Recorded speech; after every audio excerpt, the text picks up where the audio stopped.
দূর কি নাক ডেকে ঘুমতে বাবা, যেন ও একাই ঘুমোতে পারে। আমরা কি বাণিজ্য জলে ভেসে এসেছি নাকি?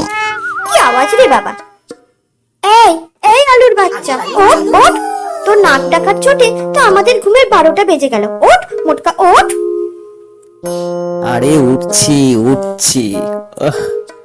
এত তাড়া মারছিস কেন? ম্যাগো, তোর মুখে কি গন্ধ? মরা টরা খেয়ে এসেছিস নাকি?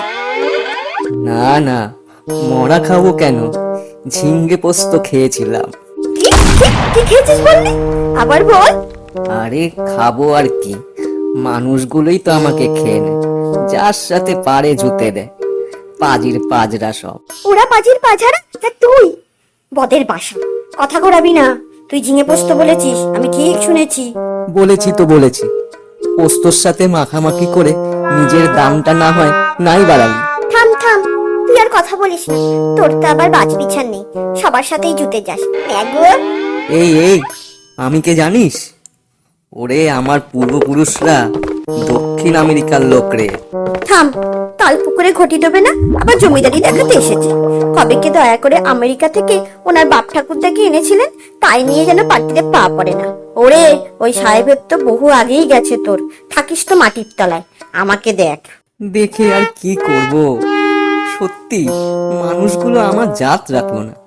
মাছ মাংস তো ছেড়েই দে, কচু খেচু সবার সাথে জুতে দেয়। আহা হা, কাঁদছিস কেন, কাঁদছিস কেন? বাদ দে তো মানুষগুলোর কথা, তোকে তো পোস্তর সাথেও জুতে দেয়। বুঝছিস না, তুই হলি ছাই ফেলতে ভাঙা কুলো, সবে দিয়ে কাজে লাগিস। তোর আসলে কদর বেশি রে। ঠিক বলছিস, আমার কদর বেশি। হ্যাঁ রে বাবা হ্যাঁ, আলু ছাড়া কি চলে? ঘরে আলু থাকলো মানে অনেক কিছুই থাকলো। নে নে, কান্না থামা।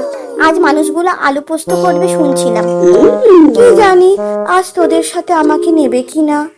নেবে নেবে, আজ তুই আমি আর পোস্ত দারুণ জমবে আজ ফ্যাটনটা। লাভ ইউ ঝিঙ্গে, তুই খুব ভালো। লাবু আলু, তুইও খুব ভালো রে। লাবু লাবু, ও দারুণ, পুরো মাখামাখি।